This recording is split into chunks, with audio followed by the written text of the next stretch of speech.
ગુજરાતનો જીવાદોરી સમાન નર્મદા નદી પરનો સરદાર સરોવર ડેમ, જેની જળ સપાટીમાં સતત થઈ રહ્યો છે વધારો।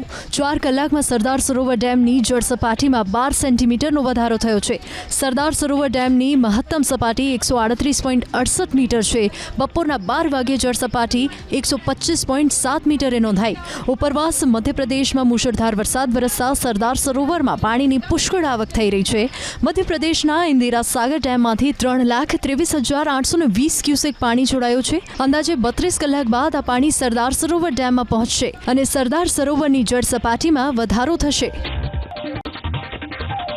બનાસકાંઠાના દાંતીવાડા ડેમમાં સિઝનમાં પહેલીવાર નવા નીરની આવક થઈ। રાજસ્થાનમાં ભારે વરસાદના કારણે બનાસ નદી બે કાંઠે વહેતી થઈ। દાંતીવાડા ડેમમાં પાણીની આવક થતાં ખેડૂતોમાં ખુશીનો માહોલ સર્જાયો। દાંતીવાડા ડેમની કુલ સપાટી 604 ફૂટ છે। હાલ ડેમની સપાટી 565.20 ફૂટ પર પહોંચી। રાજ્યમાં સૌથી ઓછો વરસાદ ઉત્તર ગુજરાતમાં પડ્યો છે। અડધું ચોમાસું પસાર થયું હોવા છતાં દાંતીવાડા ડેમમાં નહિવત પાણી છે। વરસાદને લઈ બનાસકાંઠા જિલ્લામાં અરવલ્લીની ગિરિમાળાઓ ખીલી ઉઠી છે। અંબાજી નજીક નદીઓમાં નવા નીર આવતા ચેકડેમ છલકાયા છે। દૂર દૂરથી લોકો અહીં આવી પર્વતીય વિસ્તારમાં કુદરતી સૌંદર્યની મજા માણી રહ્યા છે।